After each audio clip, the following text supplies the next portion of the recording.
Okay, thank you for joining us tonight. My name is Emmy Henley. I am the Managing Director of the Reform Alliance. And we also have Daryl Smith with the Department of Education with us, and we are going to go over a couple programs with you today. We're going to go over the new EFA platform, and then we are also going to answer some questions at the end. So we appreciate you joining us tonight, and we hope that we can help smooth the transition into this new program. I did want to apologize before we get started that I've had a little bit of a cold.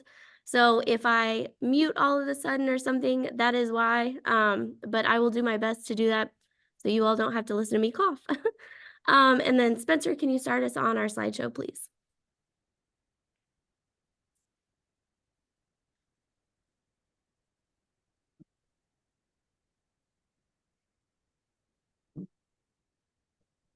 That's okay.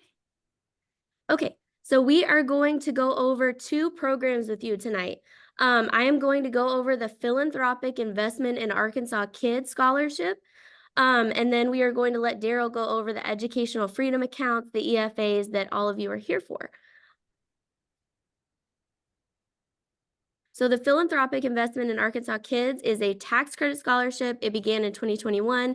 It is funded by donations. Donors receive a dollar-for-dollar tax credit, so 100% matching credit on their personal and/or business state income taxes, and it is administered by scholarship granting organizations like us and ACE Scholarships. And it was raised from a cap of $2 million to $6 million by the LEARNS Act.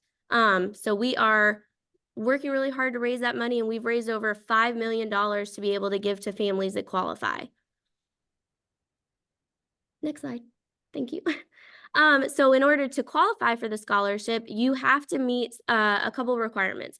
So the first one is your household income has to be 200% or below of the federal poverty guidelines. So for example, a household of 4 has to make $60,000 or less in order to qualify. If you have any questions on whether or not you would qualify, you're welcome to reach out to our office and we can go over that information with you.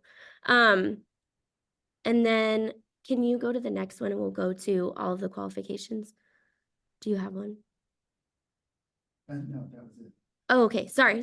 I apologize. So after you meet the household income requirement, there is a student eligibility requirement as well. So a student either had to attend public school for half a year the year prior, at least half the year.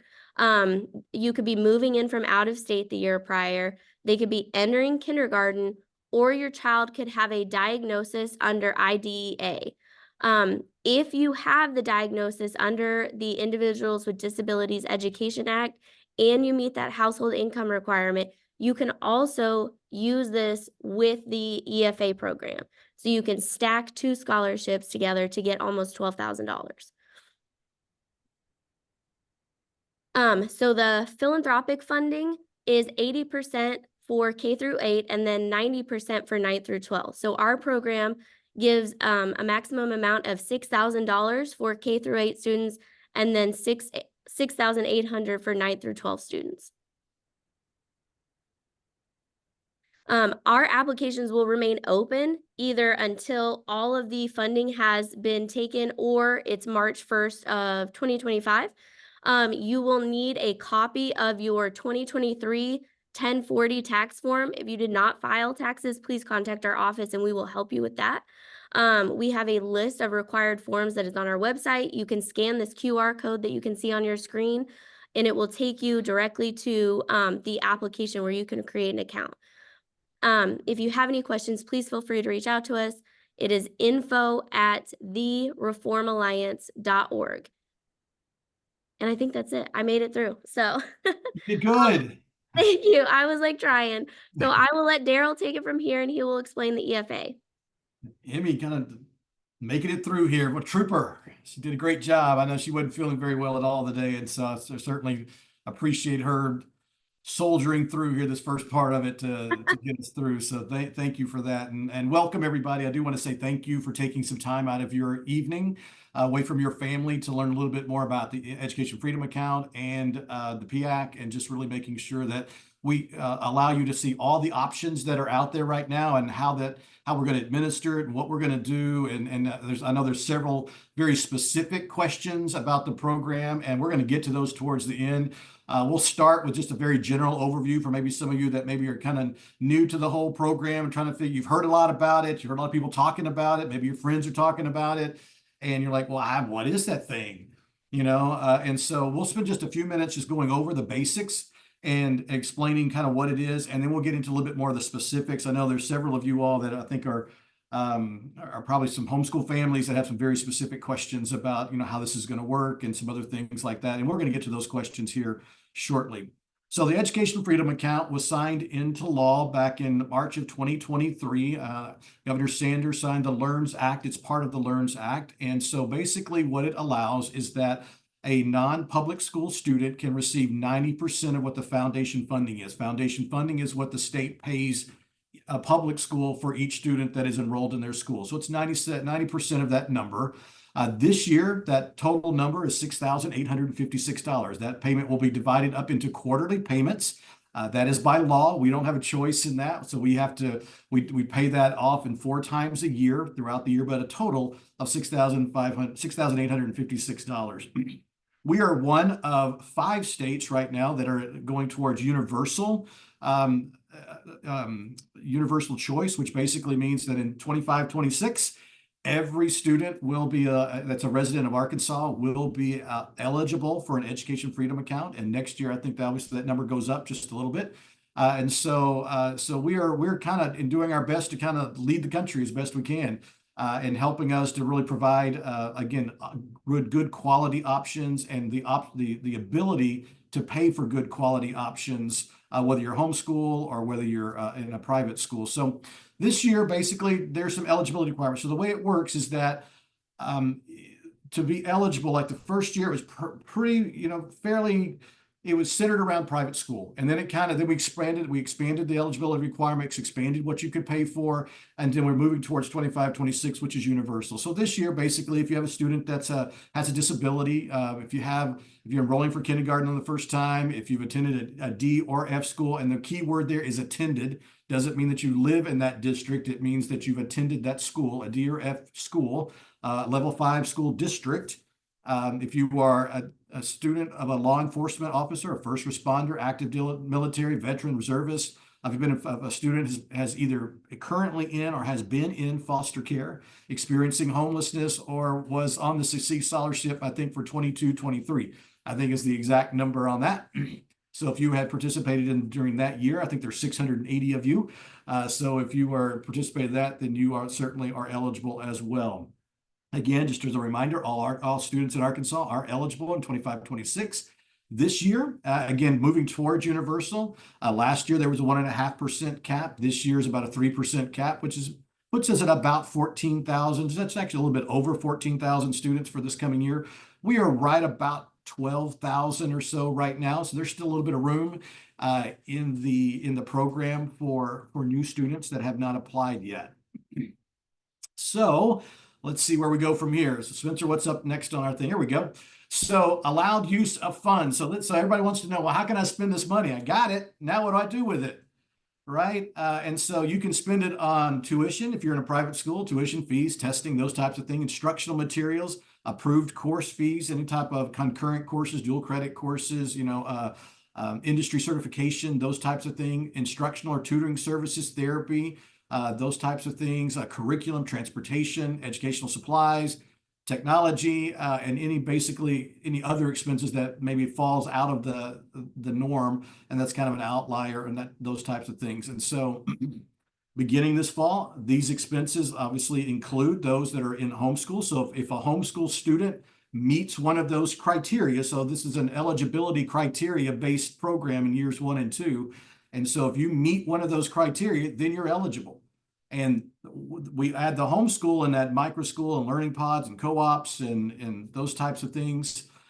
because of these learning expenses, because the expenses have expanded and what you can spend your money on. Again, last year was primarily tuition. This year, you can see the list has grown significantly, and as well as the number of people who are eligible. So let's talk about just about how does it work. Really, basically what it is that every quarter that the student or student's account will receive 1/4 of that 6856, which I believe is like 1659, something like 1679. And so you'll receive that every quarter. Now, if you're in a private school, you'll pay your tuition, or you'll pay whatever portion of your tuition that particular amount covers. Anything that you have left after tuition is paid, you can use on other eligible expenses: technology, testing, tutoring, therapy, and all those types of things. If you're not a private school student and you're a homeschool student, then you have $1,600 and some odd dollars every quarter to spend on your academic educational expenses.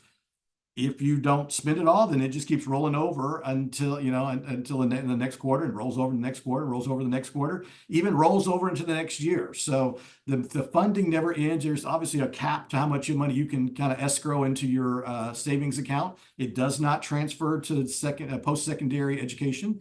So it stops at 12th grade at the conclusion of your 12th grade year when you graduate. But you can roll over from year to year to make sure that you can that you'll have the money necessary. A lot of parents who have maybe younger students, typically where it's not maybe quite as expensive to go to school and for the supplies and curriculum and some of those types of things, will choose to kind of continue to save it, because they know when they get into the high school grades, those grades 9 through 12, that it's a maybe more expensive, because now we're doing labs, and we're doing different types of technology, different types of equipment is required, maybe for different classes and some of those kind of things. And so there's a little bit of a strategy, I guess, depending on where you start the program.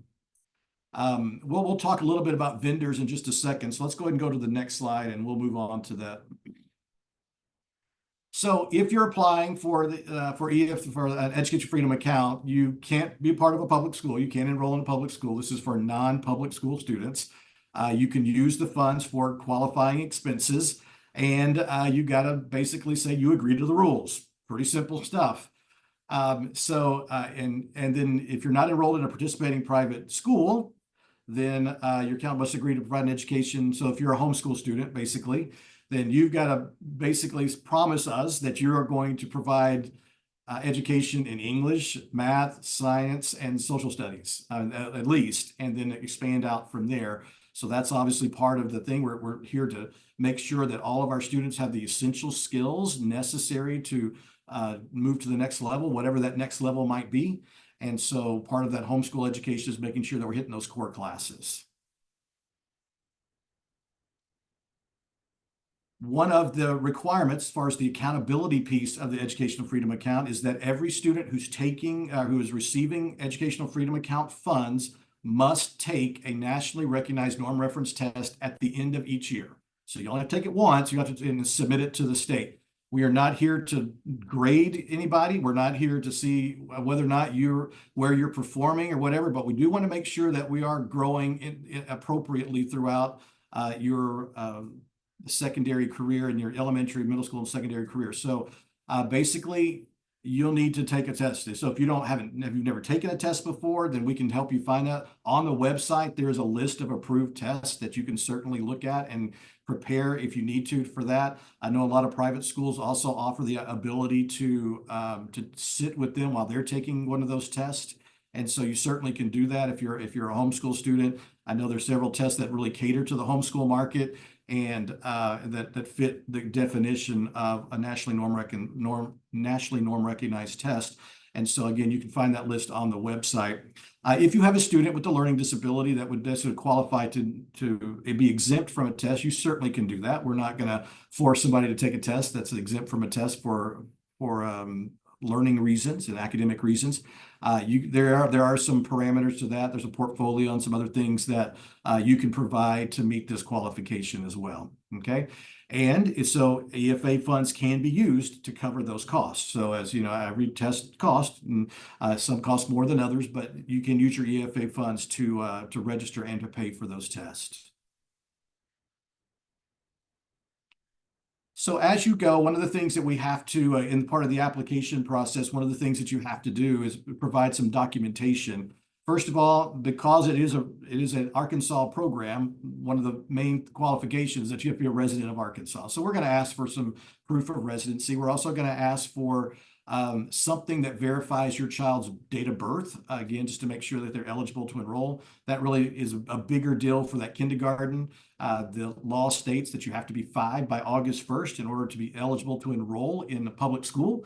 And therefore, we need to make sure that that fits, that you meet that criteria. And then if you don't, then we can't, unfortunately, we can't allow you to fund your program for this particular year. Okay. Again, on the website, there's a list of all the different acceptable documentation, as well as some of the other things that you might need in order to fill out the application. For those of you that would be eligible under the IDEA qualification, there's a form, again, provided there that you can have filled out by a qualified professional that would verify that you have a IDEA diagnosis. For you all that really don't like this computer and say, I can't, that thing and all that technology stuff, I get all messed up and I can't do all that stuff. That's okay. We got you covered. You can fill out the paper application and turn that into us, and we'll be more than happy to kind of get you in the process of that as well. Certainly would encourage you to use the online portal. It's a lot faster. It's a little bit more efficient. So, and we will be more than happy if you'll call us, and if technology is a problem and you want us to kind of help walk you through it and kind of fill it out on the phone with you, we can do that. Again, we certainly not you have the ability and the opportunity to do the paper application, but if we can get you to do it online, I think you'll find that it's going to work a lot better for you. And that one-stop shop, here it is. So this is that one place that what I want to tell you, that if you have basically all questions EFA can be found on this site. This is desi.link/EFA.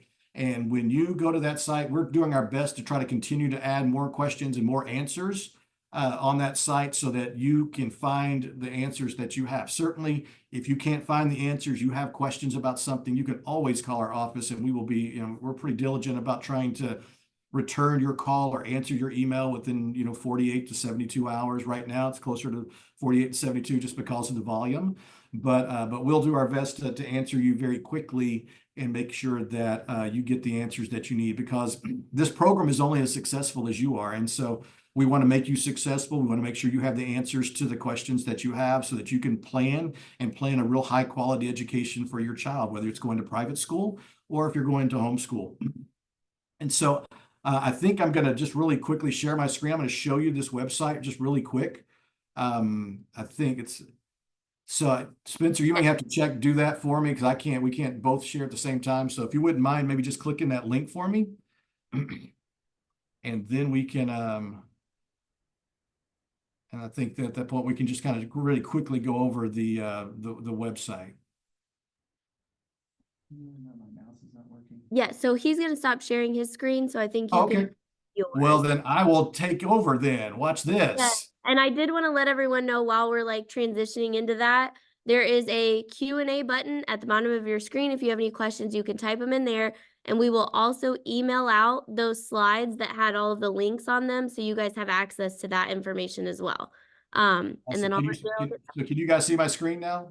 Yes, sir. Okay, perfect. Okay. So this is the Education Freedom Account webpage. And again, we really tried to create as many opportunities for you to answer your questions and get all the links right here. So if you can go to this page, you can probably get to pretty much anything related to Education Freedom Accounts. And again, you get there by, it's desi.link/EFA. And again, that'll be in the slides. You'll be able to see that. Made it really, don't worry about all this stuff up here. That's just a big old lot of words. And we figured if we put all those words on there, everybody would get crazy. And so we just decided that we'd make it really short, and so make it really easy. So really quickly going over it, if you have not applied and you need to apply, if you'll click right here, efa.ade.arkansas.gov, you'll click on that link. That will take you to the new application portal. All you've got to do is create an account, complete the application. It'll go into review. Right now, it's taking us somewhere around 7 to 10 days to finish up all the applications, just begin because of the volume. And so we'll turn those around as quickly as we can. Once we've reviewed it, you'll get an email stating here's, that you've been approved, or hey, we need some maybe some different documentation from you, but you'll get an email explaining kind of where you are in the process. Once you're approved, at that point, if you're a homeschool family, you have to go select a school, and you'll select homeschool. If you're a private school family, you'll go to select a school and select the private school that you will be enrolled in for this fall. There's about 120 schools right now, actually 123 schools right now that are participating in the EFA program. So we've got a really good representation throughout the state. So certainly, I mean, we hope that almost everybody can find a school if that's what you desire, to find a school in your area. But so basically, again, fill out the application. Give us about 7 to 10 days to review it. Once you get approved, you're going to select school. Once you've selected the school, then the next step belongs either to the school or it belongs to us. And so we have to verify an NOI. The school has just to say, yep, we are expecting them, and we expect them to be enrolled this year. And then from that point, you're good. Everything stops. We'll give you more instructions in the next week about what the next step is in that process. Your schools will be giving you more information about what the next step is. But if you can get to that spot, you have done well. All right. So if you log in and it says pending school review, you have done everything that you need to do at this point, and the next step belongs to somebody else. So if you kind of scroll down the page a little bit, you'll see there's information for different groups. There's information for families. And again, you can just click right here, and there's a lot of question and answer. What do I do now? I've submitted my application. Now what? My application's been approved. Now what? When can I use my funds? We'll find out. Then we talk about expenses. What are the eligible expenses? What are ineligible expenses? What are reimbursable expenses? How do I get my reimbursable form? And then, so again, you can follow the FAQs on down the excuse me, down the page. If you happen to be here and you're part of a private school that hasn't onboarded yet, that hasn't applied, you can certainly click on those right there. If you're a service provider, and we'll talk again a little bit more about service providers here in just a second, but if you're a service provider and you need to fill out an application, you can start right there as well. Click that, and here's the applications and some more information for you all about what it is, who's going to do it, what are the criteria, those types of things, information for specifically for service providers. The applications are right here. This information right here, very important. If you get stuck, have a big question, that's where you want to go. That's our phone number. There's our email address. Certainly use either one of those, and I will get back with you as quickly as we possibly can. All right. So I'm going to get off sharing my screen now. We'll go back to live. So let me really quickly just kind of go over the program as a whole. We kind of talked about the requirements of the program. Let's just kind of talk about what the process is. We've already talked about a little bit about the application. You go to that website, fill out the application. If you've already filled out an application, hopefully at this point, you've already activated your account. If you haven't activated your account, you should have gotten an email from us about kind of some steps to go through. But just very quickly, I'm going to show you how to do it. You go to that website, that EFA, where the application is, put in your email address, click change password, or I forgot my password. It'll send you an email, go change your password, log in. When you log in, you'll see your previous application that you've maybe completed on the old system. Once you get that, see what it says. If it says approved, then you need to go select a school. If it says pending EFA review, that means we're still looking at it. If it says pending school review, you're done. You don't have anything left to do. So based on kind of what you find out when you log in, kind of tells you what your next step is. If you haven't completed the application, then you're going to complete it, and yours is going to say pending EFA review until we had a chance to look at it, and then you'll move through that process. Again, once you've been approved, the next step for you would be either select a school, either the private school that's participating or a homeschool. Okay, then you're done, and then we kind of get into the money piece of this thing. All right. So let's maybe just stop right there. So, Amy, do you see any questions maybe specifically up to the application piece that we haven't addressed yet? And then we'll kind of turn the corner and talk a little bit more about funding, money, how to use providers, those types of things. Yes, so we did get some questions on the application piece. So someone asked, is there a list of school districts designated as level 5 by the State Board of Education? or I guess where can they find that list? Yeah, absolutely. So on the Arkansas Department of Education website, you go to My School Info. When you go to My School Info, there's a little bar there. It says search, and you can just type in a school. You can type in a school district, and when it comes up, it'll tell you if it'll give you the letter grade. It'll tell you if it's a level 5 district, those types of things. So you can find all that information on My School Info on the Department of Education's webpage. Okay, perfect. And we also have some information about that that we'll include in the email that goes out after this with the slides as well. Another question about the application. Um, what is the status of incoming kindergartners for being eligible for the 24-25 school year? Yeah, so if you have a student who is going to be entering kindergarten and they meet the eligibility requirement, which means 5 by August 1st, then you meet the eligibility requirement. Same thing with first grade. If you've completed first kindergarten and you're moving into first grade, then if this is your year, then you qualify and you're eligible. So you can fill out an application. There's an eligibility requirement that says I'm going to kindergarten, I'm going to first grade, and you just check the appropriate one and go. So it doesn't really matter where you're at, what status you're in, as long as you're eligible by age, you're good to go. Okay, great. Another question that you kind of covered, are there any specific requirements for families to accept the funds beyond the mandatory annual testing? Like, are there any specific graduation requirements? Nope. So basically, at this point, all you have to do is meet the testing requirement and then follow the rules. But other than that, no, there's no requirements on curriculum. There's no requirements on who teaches you. There's no, I mean, well, a little bit of requirement on who teaches you, but for the most part, especially for homeschool students, we realize that you are homeschooling for a reason, and we want to continue to give you the complete autonomy to educate your children the way that you feel is appropriate for them. And so as the state, we want to be there to help. We want to be there to help support that but at the same time, we're accountable because these are state funds, and so we want to be transparent that how the funds are being used. And that's one of the reasons we ask for a test at the end, is just to create some accountability to that. Okay, perfect. I know we had a lot of questions about knowing about when their application would be approved. You mentioned the 7 to 10 days, and I know your website says 2 weeks. So is that kind of the timeline that families are looking Yeah, at? I would say give us up to 2 weeks. I'm really pushing us to try to get things done in, 7 to 10 days. And so, again, volume is the key determinant in that, in that timeline. So we've got an incredible staff, a determined staff. I mean, they work diligently every day to get as many applications completed as we want, because we do know that you want to know, and we do know time is running short. We are in August. We understand that.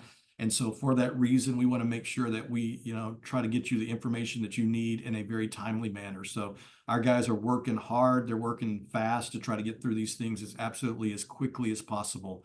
So, but when you get 2 or 3,000 of these things and you have to kind of get through them, it just takes a few minutes to get through all of them. Absolutely. I mean, I was impressed when you said 7 to 10 days. So, okay, so we had a couple questions about just basic program questions. So this one was for the philanthropic scholarship. Is it also available for homeschooling? I will take that. No. The philanthropic is limited only to private school tuition and fees. It's not, it doesn't have the list of allowable expenses that the EFA has access to either. So it is purely private school tuition and fees. But like I said, if you guys have any questions about that, feel free to reach out to us. And then we also had a question about, are these the only 2 scholarships that cover tuition? There is also an organization called ACE Scholarships. Their program their application generally opens up in February and it closes in April. So it is closed as far as I know for this year, but you would be able to access those funds for next year when they open that up. And we'll be sure to send out the information on them too. There's Go ahead. I'm I'm sorry. sorry. I didn't mean to interrupt you. Go ahead. No, you're okay. I was just going to add that their application is also an income base, but it is higher than the philanthropic allows for generally. I don't know what their percentage is, but it is higher. And to add to that, so you can, what they call it, stacking. I mean, you can take your EFA money and your ACE money and use them together. You can do the same thing with a PIAK if you have a student with a disability. So you can use those two together, which obviously helps helps a lot because you get the full EFA amount plus you'll get maybe a little extra either from ACE or for PIAK, which then allows you either it allows you more either to pay a higher tuition, or it allows you more money, more EFA money to then use on other eligible expenses, whether it's again tutoring, testing, therapy, whatever. So. Absolutely, yes, and that's why we wanted families to know about that program. I mean, those if they receive the philanthropic funds, the PIAC funds, then those are applied to their tuition and fees first before the EFA funds ever are. I mean, per the law. So that allows them to use those extra EFA expenses or funds if they have those to go towards the tutoring or the supplies or the supply therapies that we can't cover with the philanthropic. So, Right, absolutely. so let's see. Another question. I know that we've kind of gone over what the first responders qualify as, but do you have like a specific list? Is there somewhere we can find that? Because someone had a question on whether or not they So, would qualify. yeah, so on the website, I'm just going to kind of keep pushing you back to that website. So if you go to the website, about halfway down, it says who qualifies as a first responder. And if you'll click on that link, it'll give you the link from the law. And the definition from the law. Just a very high level kind of definition is that if you are a person who is called to go to the scene of an emergency, whatever that happens to be, so you're the one that leaves someplace and goes to the scene of the emergency, by definition, you would be a first responder. And so that's probably the easiest, quickest way that I can provide as far as definition. You want the specific definition? Feel free to go to that go to the website. Down about middle of the page, there's an FAQ. One of the questions is who qualifies as a first responder. Okay, perfect. For kindergarten homeschool students, is the testing still required? Yes, so everybody K through 12 is required to take a test. I mean, there are certain tests that are geared for kindergartens, like the Iowa Basic Skills Test has a kindergarten kind of assessment. I think the Stanford 10 has a kindergarten assessment. I'm not sure if NWEA has one or not. I'm pretty sure it does. So I think most of your really larger norm reference tests will have a kindergarten piece to that. And so, but certainly, again, if you have some questions about, I don't want to take any of those tests or anything like that, then you can certainly call us and we'll help you try to find one that's more appropriate for you. I will say that not this year, but the beginning of so it'll be the testing cycle of 2026. Families will be eligible to take the ATLAS, the state test, the criterion reference test that all public school students take. And so again, all students, whether in private school or homeschool, will be eligible and allowed to take that test as well. Okay, great. So we've gotten this question a lot. So I know that you mentioned that the testing requirements, they're not going to say, you have to be at this level, you have to be doing these things, that kind of stuff. You just want to see that there's appropriate growth levels. So we have the question, why or how will the testing be used for homeschool students? This is a concern for many families in Arkansas. Yeah, absolutely. And I certainly respect that question and the need, like what are you using? And I think probably a realistic skepticism there. And so I appreciate that. So look, I mean, obviously there has to be some equality, there has to be some accountability because we are using state funds, right? And so the state needs a way to basically prove that a student is doing what they're supposed to do, right? They're taking the core courses, they're making acceptable progress. So what we're not going to do is say, okay, well, if you're not meeting grade level at this level, then you're out. All right. The rules that were created create this really nice long timeline for you. So we'll look at it and kind of create this baseline over the next couple of years, and then as long as you're in the program, it'll just kind of add to it. And then we're just going to see, are we going up? Is the trend upwards or is the trend downward? If the trend is downward, then we're going to have a discussion and we're going to decide what's going on. If there's some things that we can help with and see if we can help figure out maybe ways to adjust that trend. Everybody has maybe an off day here or there. So we're not going to, again, it's not based on a point in time. It's based on a point in years. Right. So what are we doing? And we're not using it for any other purposes. We're just basically saying, our homeschool population. Here's kind of an aggregate score for homeschool population, and then we'll look at it internally just for growth purposes. And again, as long as there's an upward, we're maintaining or there's an upward trend, you're good. If we see a downward trend over multiple years, then at that point, some of the rules kick in and we need to create some kind of a little plan that says, okay, what are we going to do to get back on track? And then we'll measure that for a year or two to see if that's working. And then, so as long as we're trying, as long as we're working together to try to benefit this child, and it's not about a score, it's about progress, because we don't really, everybody starts in a different place. And so we're not going to measure you based on whether or not you should be at this level. We're going to measure you based on you and where you should be at kind of on that next level. I mean, at the next next year, there you go, let's try that, the next year, based upon where you started. Okay, so again, we want you to succeed, we want your kids to succeed, and we're not going to try to put this extra stress on this high stakes test. It is just a simple way to say, is the money that we're using being used appropriately, and is it benefiting your child? That's basically what we want to know, and that's the way it's going to be used. Okay, I think that was very helpful. I'm trying to scan through a bunch of the questions to make sure that we're staying on like the application stuff, and then I know we'll move on to the vendor and the funding. Oh, does a student who is using the EFA to attend a micro school need to fill out the notice of intent to homeschool? Yes, if you're not attending a private school, then you are a homeschool student. So you need to fill out a notice of intent, regardless, because a micro school is for homeschool students, regardless of how it functions. So it's just about the status that you have according to the state. The state says if you're not enrolled in a public school, you're not enrolled in a charter school, you're not enrolled in a private school, then you're homeschool.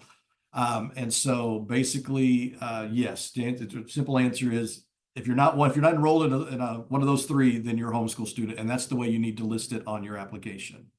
Okay, perfect. And the deadline for those notice of intents is August 15th. So if you have not done that yet, you're still able to get that done. Now, I have had a couple questions today.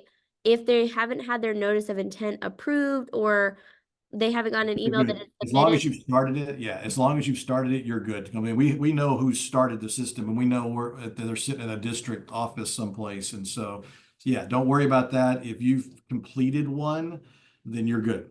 Because we'll be able to pull the file from there. Okay, perfect. So go ahead and apply. Yes, apply. That's right. If a homeschooling student is taking a vocational course from a local high school, would this disqualify them from using the EFA funds? No. Again, you can use your funds for any course outside, so if you're a homeschool student and you're taking a course in a private school, if you're taking a course in a public school, then the public school may charge you that 1/6 that they're allowed to charge you. But you can take that, and it in no way disqualifies you. That's just a course that you're taking. And so you're not, even though you're enrolled technically for that one course, you're not enrolled in public school. Okay, perfect. So they can take like multiple courses. Absolutely. You could, I mean, technically, I guess you could take up to 6 because you're 1/6. And at that point, you'd be paying all your money to the public school anyway, or maybe multiple public schools. But yes, you can take multiple schools. You can take one class from that school and one class from another school and one class from another one, and whatever, depending on how your district's set up. Okay, perfect. It's really built to just do what you want to do. It really is. I mean, choice is choice, right? And we're trying to do everything we can to create the maximum amount of choice with transparency and accountability. I mean, that's our goal. Absolutely. Okay, so I think the rest of our questions, and we might have more come in as we go on, are around the vendors and the funding and all of that kind of information. Do you want me to go ahead into that, or do you want to go over some information first? Let me kind of give you a quick overview, and then we'll kind of maybe take some specific questions because some of them may be answered in that. So it's money time, which is the big part. Most of you came here for this part of the session. Like, it is 7:40, and I have like 20 minutes to answer the money, right? It's like, why don't you start with the money? All right, but here's how the money works, okay? So again, we talked about it was going to be paid quarterly. So every quarter, so basically that's end of August, October, end of February, and probably late April. Those are the four kind of spots. You know, those are the funding months. And so every month you'll get 1/4 of the total amount. So like I said, it's about $1,680 per quarter. And so what will happen is that there'll be a little series of events that it's a little bit different if you're a private school student versus a homeschool. Same general process though. So what happens is that you will log into your account. You will see this invoice. This that says do you agree with this amount of money that you're about either to pay to the school or that you're about to receive? And you'll just say yes. I mean, unless it's something you don't agree with, like from the school standpoint, but for the most part, it's just going to be whatever your tuition was and what you should know. So you're going to say yes. At that point, either the school is going to create an invoice and they're going to get paid, and then that money's going to come out of your account, the appropriate amount. It's either all of it, if you're, if the total tuition is higher than 68.56, all of your money is going to go to the tuition. If it's less, if your tuition is less than 68.56, whatever the tuition is goes out, and you have the remaining balance to spend however you choose. If you're a homeschool student, you obviously have all of it to use during that quarter. And so at that point, then so now you have this money in your wallet. So now either you've got remaining balance left what was after tuition, or you have the full amount. So what can you do with it? So at this point now you can either you can buy curriculum, you can buy you can pay for testing, you can technology, if you need some technology, up to $1,000 for like a computer, a laptop, headphones, whatever you need to do on that. So there's technology, there's if you need supplies, those type of things, anything. So the best way I've tried to describe eligible expenses, that anything that a school would supply to a student as far as an education, for their education, is going to be an approved expense. Anything that you need that you would buy for a student to attend school will be an educational expense. So basically those normal things, those instructional academic expenses, are going to be eligible. We get outside of that, outside those core courses and some of those extracurriculars, maybe like a PE. So somebody like music lessons or band or something like that. Yes, those are eligible expenses up to, I think, 2 times a week. I think you can, because that's about what an average student would, the time that they would spend in PE. So if you were if you're at a music lessons, probably up to 2 times a week. Again, that's about what you take if you were doing band or something like that. And so we're trying to somewhat try to match that as best we can. But to answer, I think I saw a couple of questions. Yes, things like voice lessons and music lessons and extracurriculars, like maybe gymnastics. Somebody who's taking gymnastics, right? Well, we're not going to pay for 5 days a week, but we'll pay for maybe a day, once or twice a week, because again, that would kind of match what a PE credit would be in a typical school. So again, you can go back and look at the eligible expenses, because there's you're talking about a truckload of expenses or categories that would fit. But the easiest way to say is that if it's typical that either you would pay for it to go to school, or a school would pay for it to provide for your for your student, then it's going to be an education expense. So that's the easy part, right? I mean, those are kind of things. But what about all these? I hear about service providers and micro schools and learning pods and co-ops, and how does all this stuff work? Well, there's 2 ways it works. So one is, and I guess probably the best way to do is divide this service provider concept into thirds, right? So there's a product provider, those that are providing curriculum, online courses, those types of things. They're providing a product for you to use. All right. And so those can be paid for. Then there's more like a live teacher, a tutor, a therapist, or maybe a live instructor that you're paying to teach your child a course, right? So instead of being online instructor, now they're actually in the room with your child to do that. And then there's the more service providers. We're providing a service. That's your therapist, your tutors, your voice lessons, your music lessons, those types of things.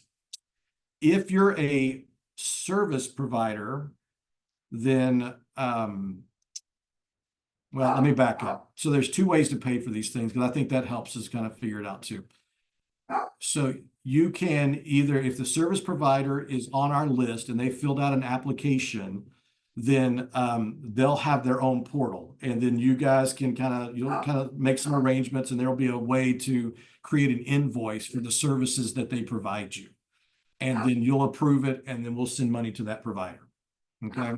So that's the first way, that a service provider fills out the application, gets on the approved list, and you go. There's another way that if you can pay for an eligible expense, an eligible provider online. So let's say you have a service provider and they have a place where you can click online and pay for whatever services they provide. Then there's going to be, and which is one of the incredible things about this new product, this new platform, is that everybody gets like a digital debit card.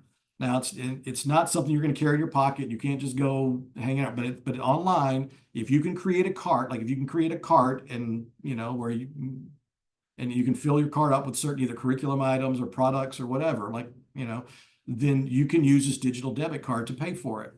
And so one of the cool things about this feature is that some of your big like a Becca and Bob Jones and some of those really big curriculum providers, they don't need to be on our provider list. You can just go to their website, purchase your curriculum there, and then pay for it with this digital debit card. That also applies to Walmart and Best Buy and Amazon and any place like that you can create. What it's going to do is when you create your cart and you get ready to check out, the system will look at everything in your cart, and it will make a determination based on a crazy series of rules and algorithms going on in the background to whether or not those are eligible expenses. If it has a question about, I'm not sure that's an eligible expense, like you try to buy golf balls, it may say, yeah, I'm not sure that's an eligible expense. And it says you can take the golf balls out of your cart and everything else works, click the button and it gets paid for. Or you can keep golf balls in there and it won't pay for anything, and it just locks the system up. And so you can take the golf balls out, pay for everything that is an eligible expense, and then you can appeal, say, look, I need golf balls because my child is taking golf, and that's his PE credit for this year, and so we need golf balls. And so then we can approve it a one-time expense. Now, for you all that maybe have some special needs, the students that need special equipment, they need special books, that maybe they need some, just different types of things to meet their needs. Certainly, and maybe they're higher price, you can always, there's kind of like an appeal form. There's also a way that you can just call us and say, hey, look, I'm trying to buy this. Right? Is that going to be eligible? And then we can kind of talk through it, and you can explain to us why we may need documentation, we may not. It kind of just depends on what it is. And so we want to be able to fund. So certainly, if you all have students would have special needs, there is a way to approve kind of very specialty type items for your child. We probably just have to have a conversation, kind of that one off. The next biggest question we get is like, well, is there reimbursement? Can I be reimbursed for what's happening? The answer is yes. Okay. There is a list again on the website that you can see. These are reimbursable expenses, and these categories, these are things that are reimbursable. Now we're going to be a little generous and kind of give you a lot of latitude this first year, since nobody kind of knew what was going on. We kind of got the program started a little bit later in the summer.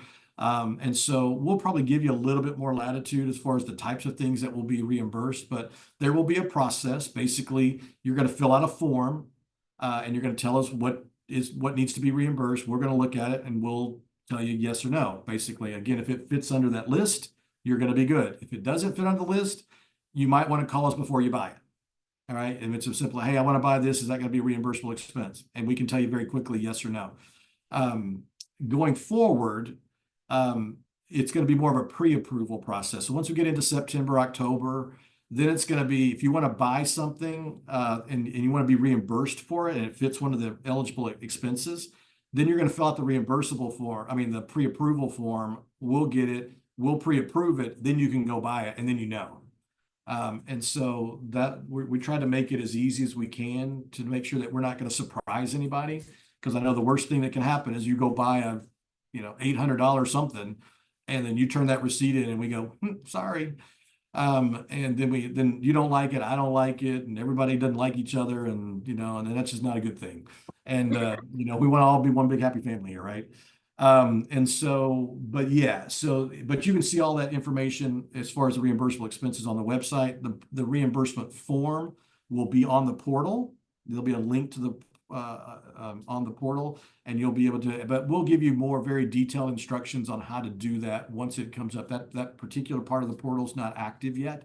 We hope to have it operational here in the next week or two, probably by mid-August, certainly by the 22nd, when the first set of funds should be distributed. So August 22nd is kind of the day. That's the day you should expect to have money in your account.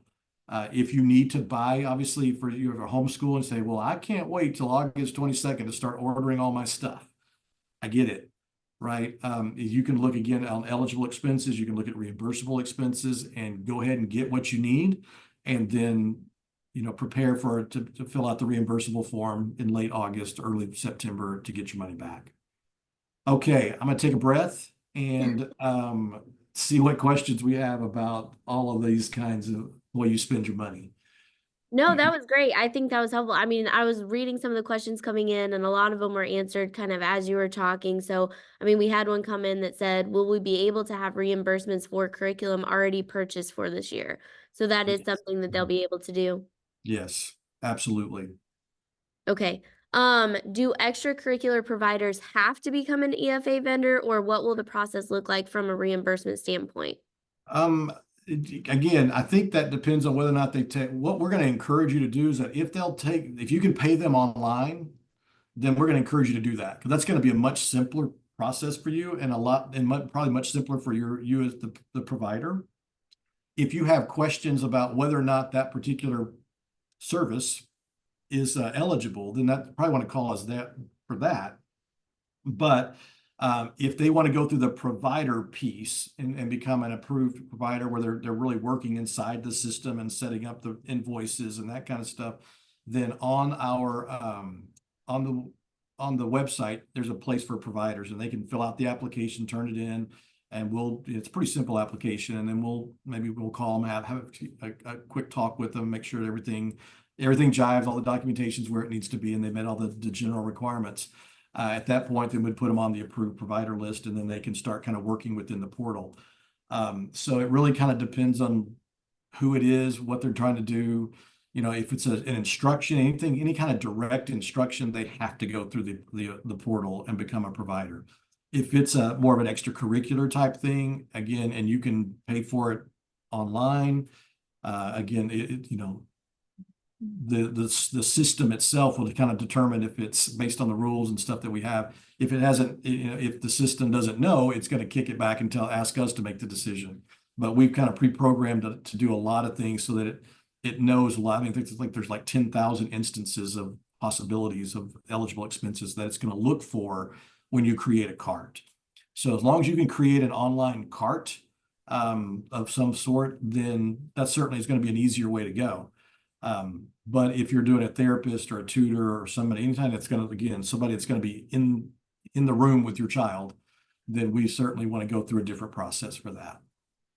Okay, so I have just like a follow-up question on that. Yeah. If they are using the cart feature and they're purchasing the stuff online, do they have to wait until August 22nd to start all of that, or? Yeah, that won't be available till August 22nd. And so then they can do that. So that's kind of where you just kind of have to figure out what the timing is for you. I know a lot of private school families are going, I really want to buy uniforms, and it's going to be too late because school's going to have already started and that kind of stuff. And some of the advice that we've given them is like, I tell you what, buy 1 or 2 uniforms, buy enough to get you through the first week or 2 of school, wait till your money's there, and then go shop, and do that Labor Day, shopping online when some of the sales and stuff are out there, and then you can buy the rest of your uniforms then with the money that you have, remaining balance that you have. So you may have to be a little strategic this month, depending on how what your finances look like and kind of what you're used to as far as what your purchases look like typically in July and August. So you just have to kind of determine kind of what's best for your family, what's best for your finances, and we're going to make it work this summer regardless. I mean, like I said, we're going to probably reimburse if it's an eligible expense. then it will be reimbursable this summer. And then as we get further into the fall, then we kind of start limiting a little bit more to the reimbursable expenses that are shown on the website. Okay, that's great news. I mean, we've definitely been advising people to hold off on purchasing anything just until we have more information from you Sure. all. And we definitely said, just based on your financial situation, that's kind of up to you. So, Yep, um, exactly right. good. Okay, so we have a couple questions about where they can find an updated list of the private schools, vendors, education providers, anyone who's approved to receive these funds already. Right. So for private schools, you can find that on the website. That was updated, I think, yesterday. So there's 123 of them right now. So you can find that on the EFA website. For approved providers and those types of things, you'll probably need to wait till the end of August before that all gets put up on the website. Certainly, if you're in the portal, you'll be able to see that in the portal as well. And you'll be able to search by the type of a vendor as well as maybe vendors that are in your area. And so you'll be able to search for that inside the portal. There will also be a list on the website again of here's all the therapists that we have, here's all the tutors that we have, and here's all the extracurricular first people that we have, and here's all the curriculum providers that are there, as well as any of the big ones that have that like again like an Becca or Bob Jones or somebody like that. That they basically will know them primarily from their website, not so much that they've, but they'll be an approved vendor. That also leads me to say that if there's somebody that's not on there, right? Like, hey, I want to buy from ABC Curriculum Shop, and they're not on our list, or we don't have their website approved yet. Then just send it. There's a way inside the portal that you can request a vendor to be added to the list. And like I said, so if it's a vendor that we don't know of that you've been using that works really well for your family, all you've got to do is to use that link and say, I'd really like, abchomeschoolshop.com to be on the approved list. We'll take a peek at it, make sure it meets the minimum requirements. And if there's no problem, we'll add it to the list. And again, we're not trying to keep people off the list, but we do want to make sure that they're providing the quality that we would expect for Arkansas families. Absolutely. Okay, so the link would be just like that digital debit card that they're using, and then that goes to you all for approval, Yeah. or is So yeah. So there'll be a link there that says I'd like to add a vendor, and then you'll click on it, and then there'll be just like a little mini form, name of the vendor, website of the vendor, give us a brief description of what they do. And then at that point, then again, it'll come to us. We'll take a peek at it. We'll look at it. If we have some questions, we may call the vendor and ask some questions and just make sure that, again, everything fits the minimum requirements for providing educational services for our families. And if it does, then it's a pretty quick, maybe 24-hour turnaround. okay. I know we're getting up on the time, but I do want to do a couple more of these questions. So when they're Sure. doing the online payments, people have asked, like, what if they're using PayPal or Venmo or Zelle? How Yeah, does that you work? won't be able to use any of those. So basically, it's got to be a place where you can use like a debit card. Okay, so if it won't accept a debit card type thing, then you'll either have to do a reimbursable if it's a reimbursable expense. Is probably the only other way to do that. So either has to be a reimbursable expense, or you have to be able to use that debit card. Or they have to be a direct pay vendor, which means they've set up their shop inside the portal, which allows them to create an invoice and for us to pay them directly. Okay. Okay.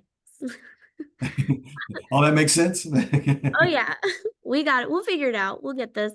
Let me see. So can we make purchases from vendors that do not participate? So is that just going to, I know you said that like student facing providers have to be participating. So how kind of will all of that work? Yeah, again, I think it just kind of depends on what you're talking about by vendor, right? So if you're talking about a product, absolutely. If you're talking about a service, most likely. If you're talking about, again, a person that's going to be sitting in a room with your child, then they have to go through that process because again, we want to make sure that every child is safe. We want to make sure that we're using the highest level of integrity and transparency with those that are teaching our children. And so, so there's a little bit of a process that those that are going to be directly teaching kids have to go through. Okay, perfect. Okay, last one. On the eligible expense list, do items with a fee cap apply per student or per family? Per student. Okay, perfect. I know we got a lot of questions. I mean, there were a ton coming in. They still are. So we are going to take all of those. We're going to do our best to get our answers for you if we can find them on the website. If not, we will reach out to Daryl and get those answered. We are going to send you guys the slides with all the information on them. Daryl, before we wrap this up, do you have anything else you want to add? No, well, I guess two things. I would say basically, if you, we on that website, there's also a family webinar that we did with Student First, so that if you really want to see how the system's going to work and you want to kind of get a little preview of it, you can click that webinar. It's about 45 minutes. So it's like this. It's just us showing you all the system, the platform working, so you can actually see it. And you can see a lot of that back end stuff that we talked about today, as far as the providers and how you're going to spend your money and what the marketplace looks like and some of those types of things. So you can click on that and you can fast forward to about 25 minutes into it, and then it kind of at that point it kind of deals more with the how to spend your money piece of the thing. So I certainly would encourage you to go that if you have a lot of questions, that might answer a lot of your questions as well. Other than that, I just want to again say thank you for taking some time out of your night and taking time away from your family to be with us. And certainly, again, if you have any questions, that contact information on the website is there for a reason. We want you to use it. All right. I mean, we are here to help you. We're here to serve. We're here to do everything we possibly can to make this program a successful for you and for your family and for your students and ultimately for the for Arkansas. And so don't hesitate to use that information. Don't hesitate to use that contact information, and happy to answer any questions that you have at any point in time. So, you can my email is on the website too. So if you want to call me directly, my cell phone's on there. So call my cell phone, call my work phone, email me, and I will certainly do my best to answer your question as quickly as we possibly can. So. Again, just want to say thanks for tonight. Thank Emmy, thank Reform Alliance for helping us and putting this on and hosting this event. Certainly, we're willing to do whatever. If you're a homeschool, I just want to kind of throw this out. If you're a homeschool family, or you're a co-op, or you have a lot of families maybe in your part of the state that maybe would love to more just the personal touch and would like to be able to ask questions to us kind of live, or maybe on your own Zoom call. We're certainly willing to do that, regardless of what part of the state you're in, regardless of whether it's day or night or noon or whatever. Just want to let you know that we're available to help and to answer those questions. Because again, if you're successful and you have your questions answered and it's great for your children, it's going to be great for Arkansas, and it's going to be great for us. Well, thank you so much, Daryl. And we are so excited about this program. I mean, we want to do all that we can to help you guys and help parents as well. I want to remind everyone that the EFA application is open now. The Philanthropic Investment and Arkansas Kids Scholarship is open now. So if either of those you have questions on, you can contact our office, Daryl's office. We will send out the follow-up email with all the information. And then if you need to get a hold of us, we will include our phone number, Daryl's phone number, all the email addresses. So there will be multiple ways to contact anyone with any questions that you have. So we appreciate you guys joining us tonight, and we hope that you guys have a great night. Have a good night.